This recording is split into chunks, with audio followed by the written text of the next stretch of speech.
মক্কার বিশাল জনসমুদ্র, চারিদিকে লাখো মানুষের কোলাহল, কিন্তু এই লাখো মানুষের ভিড়েও একজন সন্তান কতটা নিঃস্ব, কতটা একা হয়ে যেতে পারে তা হয়তো এই দৃশ্যটি না দেখলে কেউ কোনোদিন বিশ্বাস করবে না।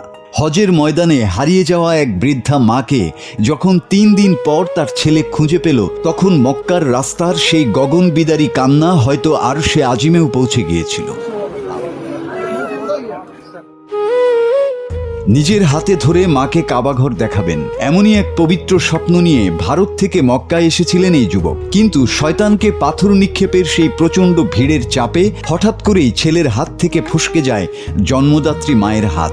এক মুহূর্তের জন্য যেন থমকে যায় ছেলের পৃথিবী। হন্যে হয়ে চারিদিকে খুঁজতে থাকেন তিনি, কিন্তু সেই বৃদ্ধা মা, যিনি আরবি ভাষা বোঝেন না, যার কাছে কোনো ফোন নেই, তিনি হারিয়ে যান লাখো মানুষের অচেনা সমুদ্রে।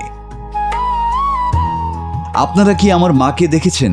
আমার মা যে আমাকে ছাড়া থাকতে পারে না। প্রতিটি মানুষের কাছে এভাবেই ভিক্ষা চাইছিলেন সেই যুবক। 1 ঘন্টা নয়, 2 ঘন্টা নয়, কেটে যায় পুরো 3টি দিন।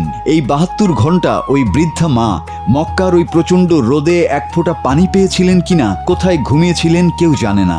মায়ের চিন্তায় ছেলের বুকের ভেতরটা যেন দুমড়ে মুচড়ে যাচ্ছিল, চোখের পানি শুকিয়ে কাঠ হয়ে গিয়েছিল।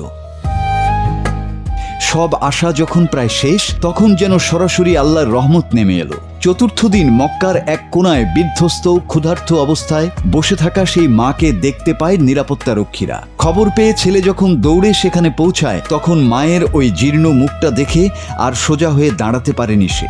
সোজা মায়ের পায়ের কাছে রাস্তায় লুটিয়ে পড়ে বাচ্চাদের মতো ডুকরে কেঁদে উঠে ছেলে, যেন নিজের হারিয়ে যাওয়া প্রাণটাকেই আবার ফিরে পেয়েছে সে।